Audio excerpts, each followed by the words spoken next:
Hi everybody. Hopefully you can hear me and see everything okay. Thanks for joining the wellness webinar this Wednesday. So today I'm going to be talking to you all about healthy lunches.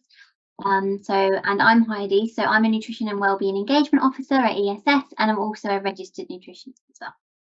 So today, what we're going to be talking about is how to create a healthy balanced meal. So I'm going to talk to you a little bit about the Eat Well guide, the different food groups, things that we should be considering when we're thinking about making a balanced and satisfying lunch. We're going to talk about, again, just key nutritional considerations, so things especially that you maybe want to bear in mind at lunchtime. I'm going to show you a template as well, so a lunch ideas template towards the end, and it's just kind of an idea of how you can kind of remember all the different options that you have for lunch. We're also going to be going through a few different tips as well, so mainly in terms of the kind of convenience and the preparation around lunch, as well as how to kind of make lunchtimes a little bit more varied and exciting as well.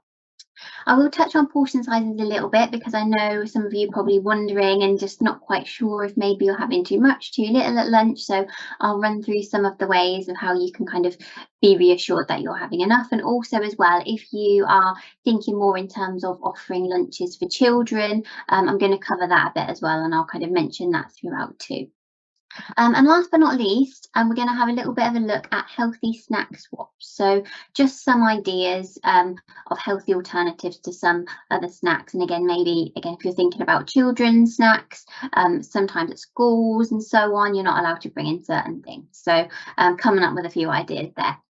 So hopefully that sounds like it's going to be really helpful. So we'll kick off, first of all, just looking at the Eat Well guide.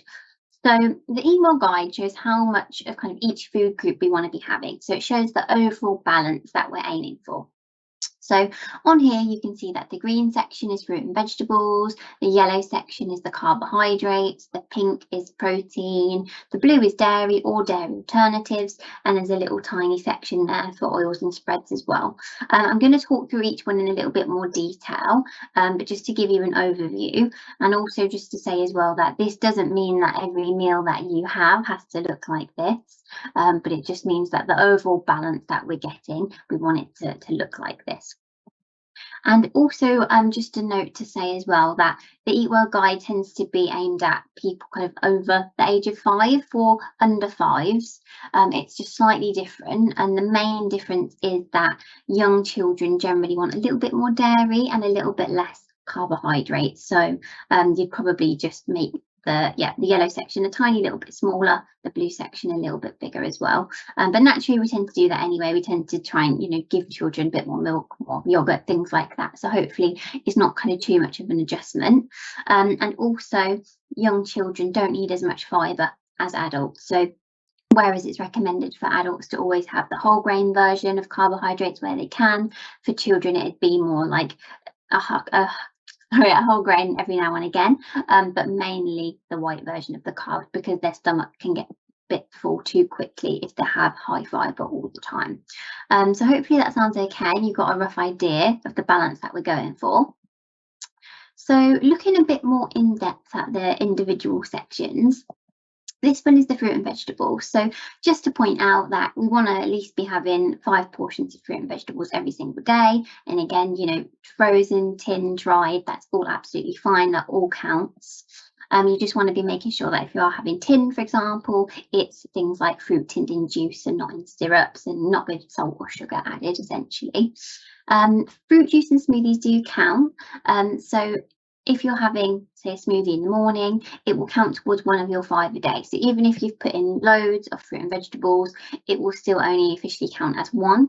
And that's because when you blend things up, it tends to lose a lot of the fibre and it kind of releases more of the sugar. So it's still beneficial for us, but not as beneficial as it would be if we were eating the whole fruit or the whole vegetable. So we don't want to be encouraging people to always have things in a liquid form. And you just want to be having a small cup as well, so about 150 ml, which is about just a small glass full. And the reason that these are so important are because they're a good source of vitamins and minerals. They help maintain good health, and they support our immune system as well, so helping us to fight off illness and things like that. So And they're an excellent source of dietary fibre, so really important for our digestion to make sure everything's kind of running smoothly. And they can help to reduce your risk of bowel cancer as well if you're having a high fibre diet. And I've just popped on here just to make sure that you include some fruit and vegetables with your lunch, just to make sure you're managing to fit those 5 in a day. And you want to make sure that you're having every single one of those 5 is a different type. So it doesn't count if you have like 2 bananas, for example, it doesn't count as 2 of the 5 a day. So in terms of carbohydrates, carbohydrates is quite a big section of the Eat Well guide. So for all the main meals that we're having, we want it to be, around a third, and it should make up about a third of our diet overall, which is quite surprising to some people, because I know, sometimes we think of carbs as being a bad thing, but they are quite important to us. So again, we want to be basing meals around these. They should make up just over a third of the food we eat. The reason why is because it is a really good source of energy, and it's our brain's preferred source of energy as well, so it can affect our mood too, and also mainly because fibre as well, so in terms of digestion too. I just added in a little note to mention about potatoes, because it works a little bit different in all different countries. So in the UK, potatoes count as a carb, so it's in the starchy yellow section rather than a vegetable.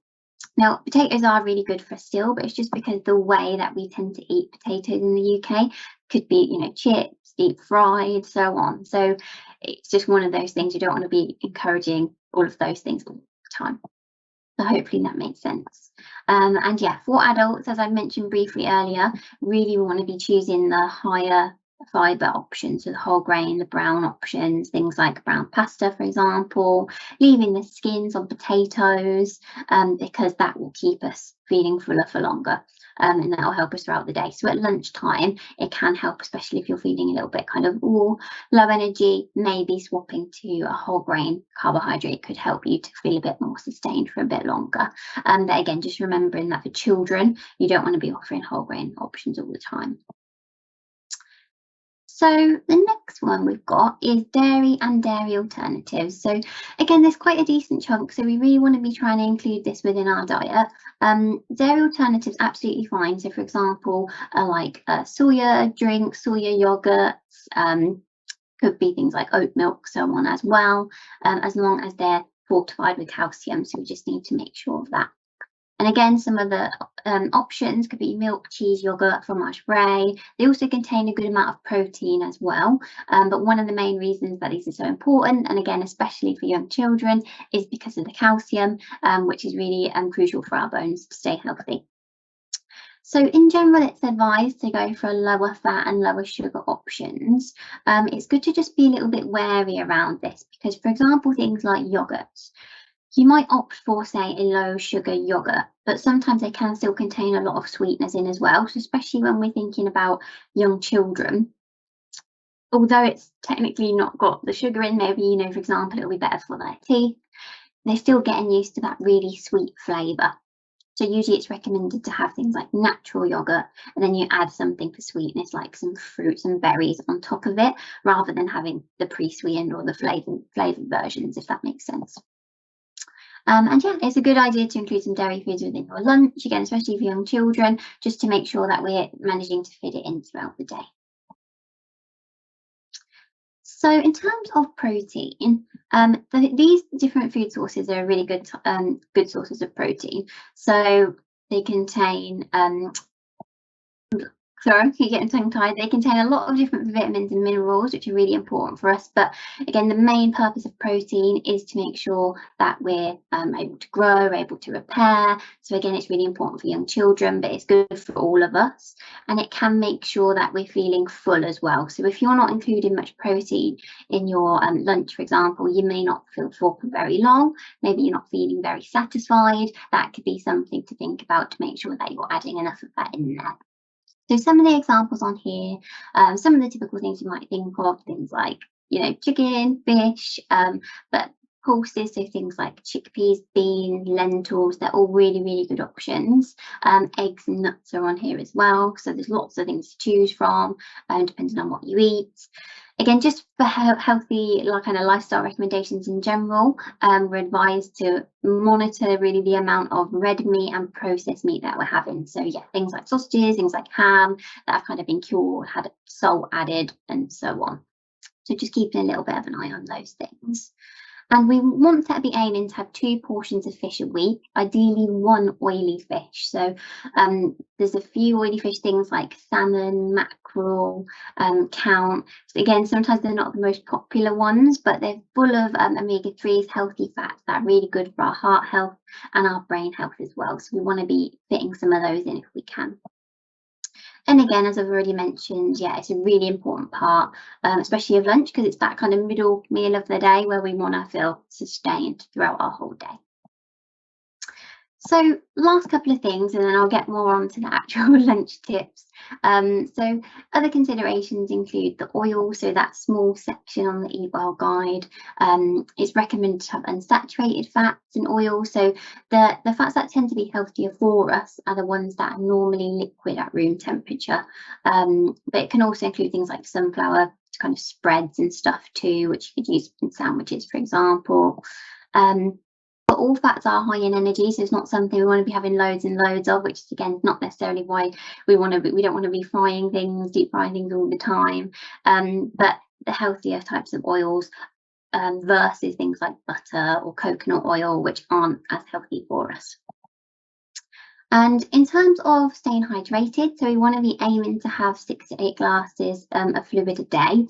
So water obviously is great, but milks count, sugar-free drinks count, tea, coffee, all of those count, as well as juice and smoothies too.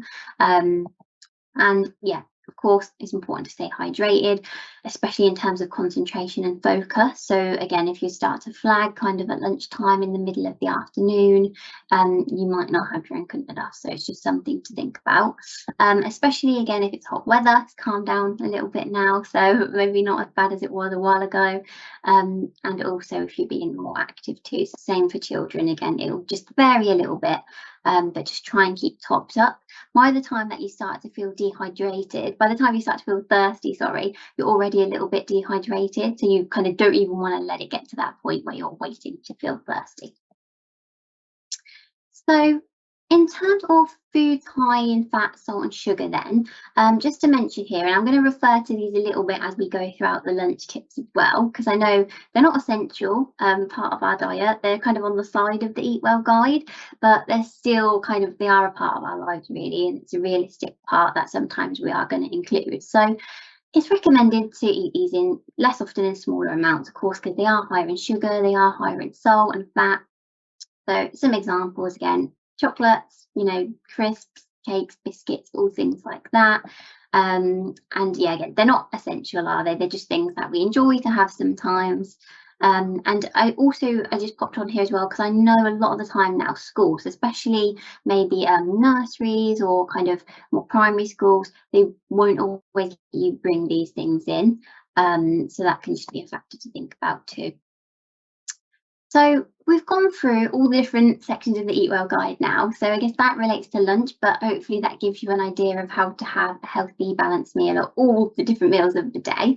And I just wanted to include this lunch ideas template to kind of show you like a display of all the different options that there are. So I just put this together, and there's just a few examples on here. You can see along the side, I've put like all the different food groups you want to be considering on here. And you can find loads of these online. So if you struggle with ideas for lunch, which I know a lot of people do, including myself, just have a Google. There's lots that you can download for free. I've done it in pictures just so it looks a little bit more visual for you, but obviously you can just kind of write things in as well, just so you feel reassured that you're getting everything that you need or that your children need. So some of the things I've put on here are, for example, a sandwich. This could be like an egg mayo sandwich with an apple, carrots, like a tuna pasta with a dairy-free cream sauce with, again, piece of fruit, corn on the cob, leftovers, so things like leftover chili with rice. Then I've added some cheese in for the dairy, and also we've got some peas and some grapes as a snack. And then we've got like a wrap option, so it could be on this one a hummus and cucumber wrap, for example, and then you could have some yogurt, as we talked about before, and some berries. too. And then the last one is just a chicken and avocado pita with some cheese and tomatoes on the side. So all of those are examples of things that are like really healthy, really good balanced meal, whether it's for an adult or a child. So hopefully that just kind of gives you an idea. Sometimes it's really hard to think outside the box with lunch and it can become really, really boring. But yeah, just try and have a layout, have like a template that you follow just to make it easier for you, because it's really hard to think of, you know, what you're going to have all the time off the top of your head. So the next couple of slides are all about lunchtime tips. So for this one, I've put, of course, make sure to base your lunch around the Eat Well guide. So this is whether you're kind of making your lunch or buying it. So I guess a lot of this I've kind of tailored around if you were going to prepare lunch yourself, or again, if you're going to prepare lunch for young children. But also if you're buying it, the same thing still applies. So just try and think about those food groups. And again, you know, it is recommended because it's healthy for us, but it will also make you feel a lot better. Usually if we're feeling sluggish or we're feeling, you know, tired out, it's maybe because we're not quite getting the right balance of those foods, or we're eating too much or we're eating too little. So just trying to figure out and get it spot on for you. Keep a list of lunch ideas. So I really recommend to do this, again, similar to the template idea. A lot of the burden of preparing lunches and preparing meals all the time is trying to constantly think about what you're going to have, and even just remember, you know, like, what did I have last week? It's amazing how hard it is to remember.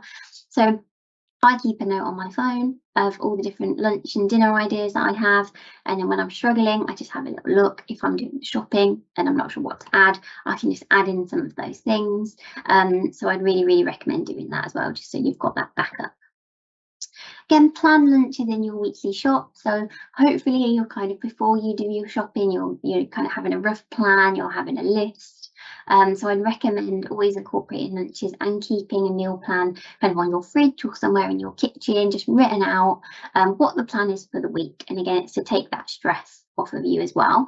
And because you've not got the stress, you're more likely to actually prepare a balanced lunch as well.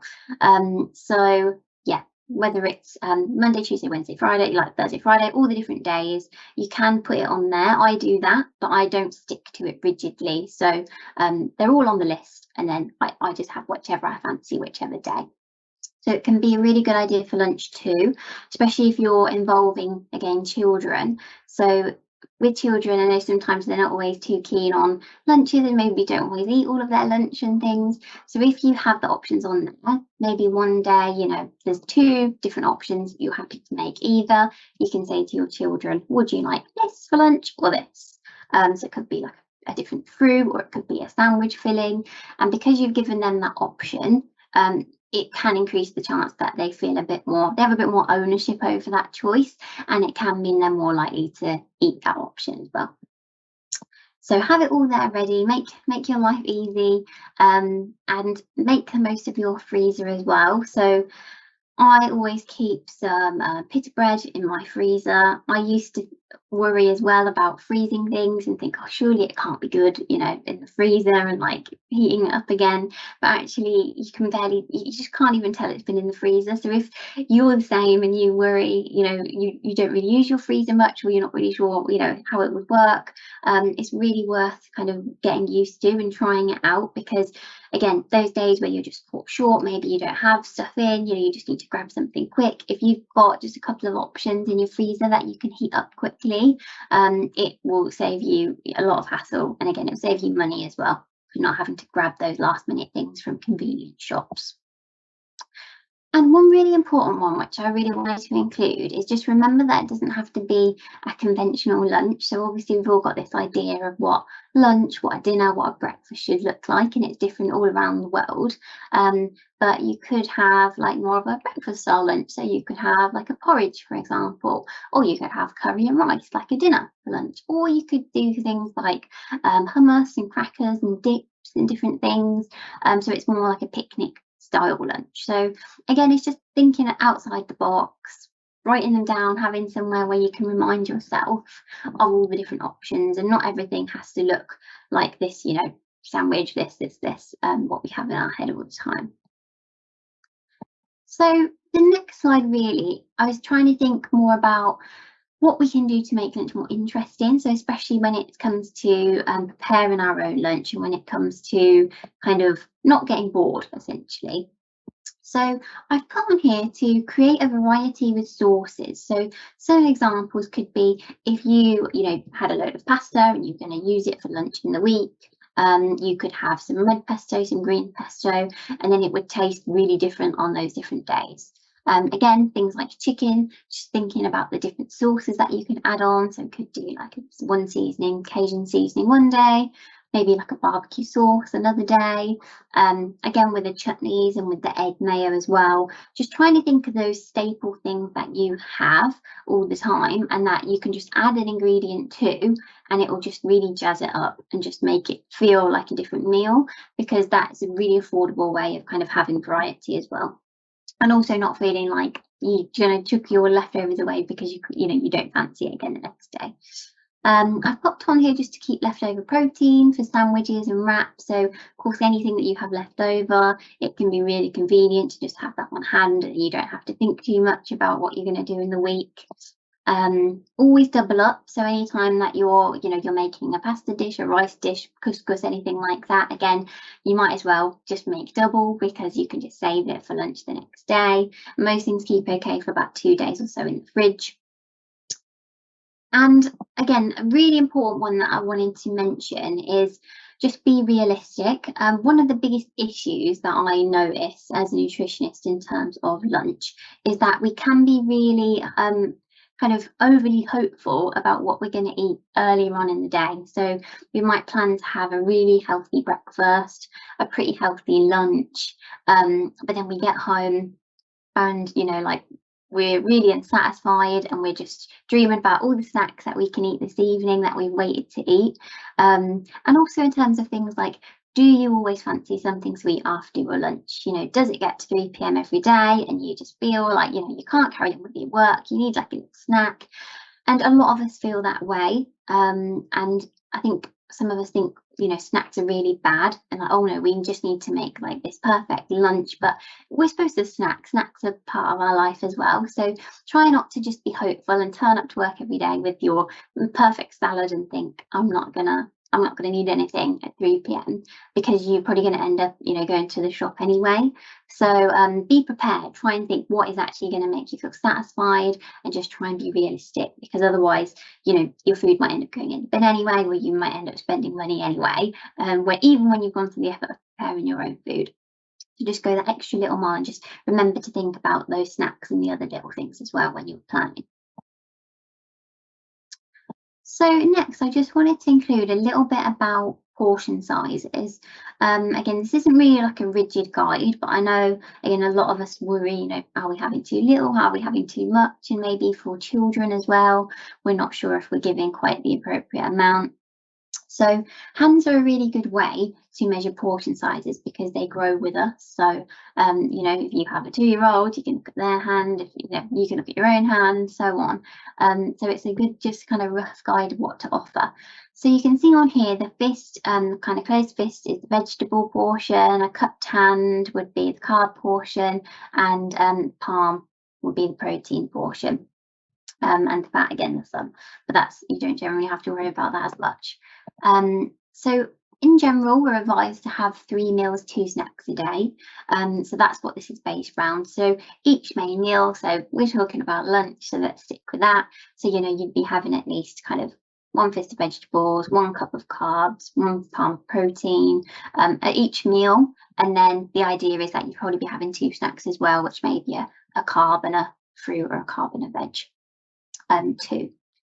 So again, this is just a rough guide. Our hunger levels do naturally vary and it's perfectly normal, especially children and young children when they're growing. Their hunger and fullness can be all over the place, so try not to force or push. It doesn't mean that we have to eat this much, or it doesn't mean that if you're still hungry or your child's still hungry afterwards that we can't give them any more. It doesn't mean that at all.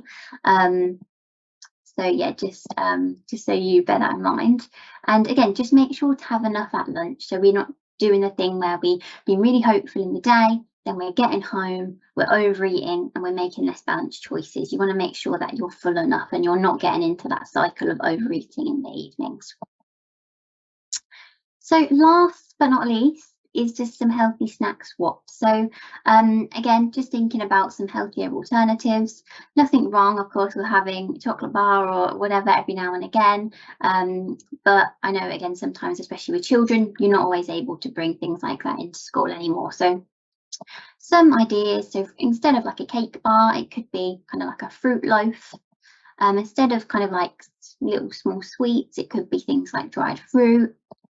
Instead of kind of like cheesy crisps or puffs and things like that, it could just be cheese and crackers. Pancakes are a really good alternative to biscuits. So things like pancakes and tea cakes, they generally actually haven't got much added sugar in them, not compared to biscuits and things like that, but they're still like a yummy treat and they still hit the spot, so it can be a good option. Crisps, popcorn's a really good option, especially if you're kind of not adding too much sugar or salt to the popcorn, so different flavours. And again, kind of like the dipper snacks, if you can just offer some cheese yourself with breadsticks or rice cakes. Usually these things are a bit more accepted, especially at schools, but they're still essentially the same thing. They're still getting what they need and they're still getting that enjoyment factor from them as well. So that's it for me today. So I really hope that has given you a good idea of, the kind of traps that you might be falling into at lunch or why you're not feeling so satisfied. So just remember that, make sure that you're getting enough, make sure you're getting that balance, and make sure that you're feeling satisfied as well, because even if you're full, but you're not satisfied, you'll still be looking elsewhere.